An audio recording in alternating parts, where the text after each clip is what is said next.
The last 150 years have seen the greatest change in lifestyle than any other time. The invention of the motor car, telephone, radio and television broke open our village mentality and was our entree into the wider world. And in recent years, change has moved like a juggernaut, with the latest inventions superseded before they can move into production.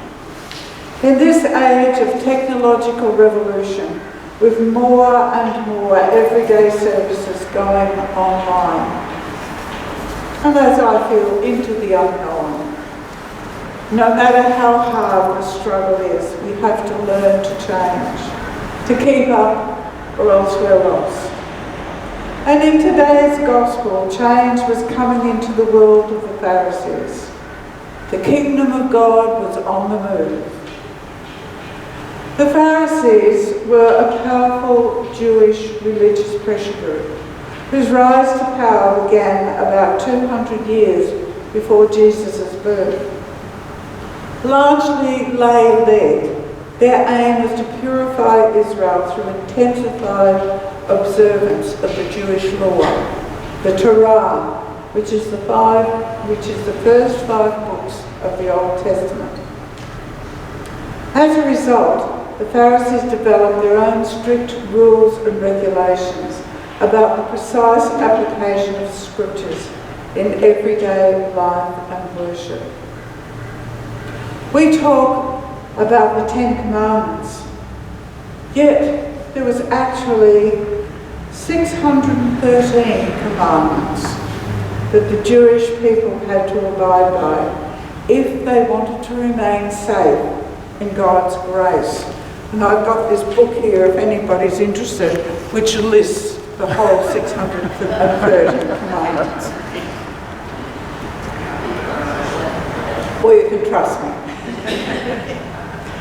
On top of that, the Pharisees applied even more stringent and bizarre interpretations. For example, every Jew must rest on Saturday, the 7th day. So absolutely no work was allowed to be done.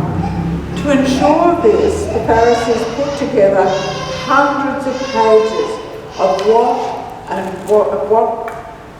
was not regarded as work.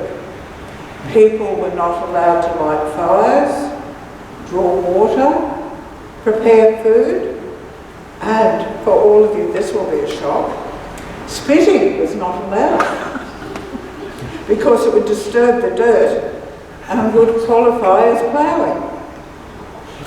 If one swatted a fly, one could be seen as hunting. And one was not allowed to look in your reflection in a mirror, just in case you might be tempted to pluck out grey hair. So I figured that would be the closest would be to weeding. There were also loopholes created to bypass these human prohibitions. For example, on the Sabbath, one could not travel more than 3/5 of a mile from your home.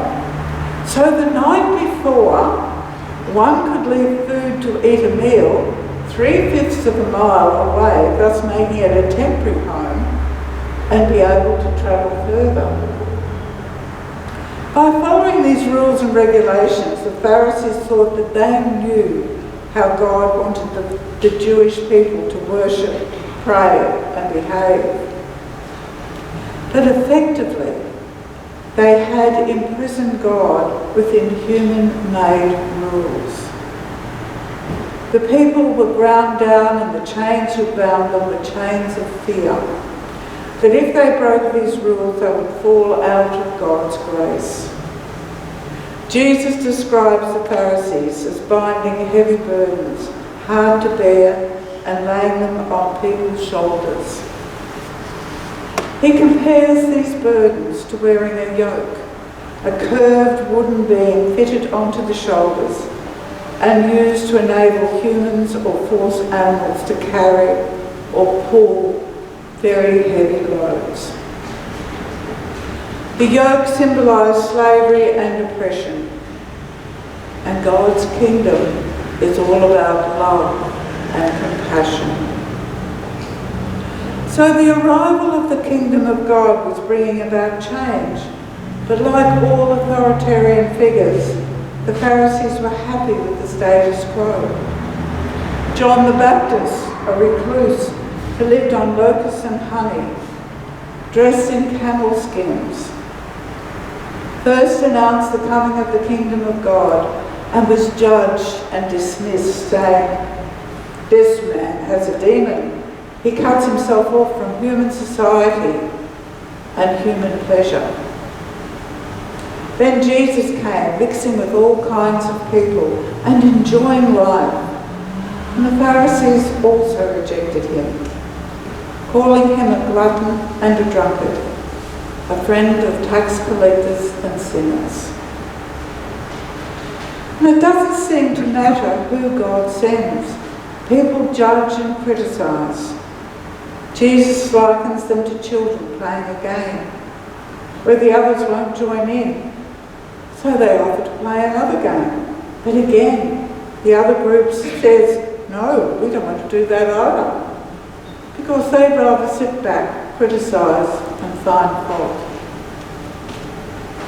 However, if we look at this passage through the lens of life as what it was like in the Old Testament times, we see that Jesus was really playing a dangerous game. Throughout Old Testament history, the survival of the whole community depended on the contribution of each individual family, working together. And if just one individual family member didn't conform, it could bring down the whole community. Deuteronomy 21 tells us that if a son is stubborn, rebellious, a drunkard, and will not conform and obey his parents, which the Gospels appear to show Jesus as all these things, then the men of the town can stone him to death.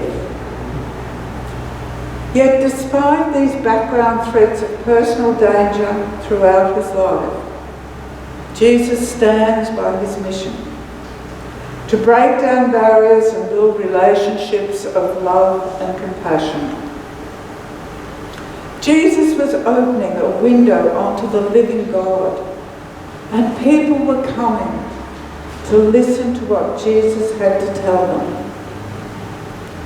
"Come to me, all you who are heavy laden." God's kingdom is not about rules and regulations, but building relationships through healing, forgiving, and bringing new life through trust and faith and the abiding love of God for us.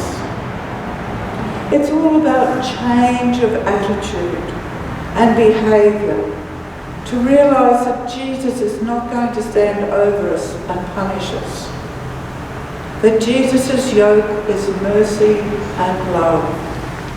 And with that comes the freedom to find and enjoy the fullness of the goodness of love that God has given us.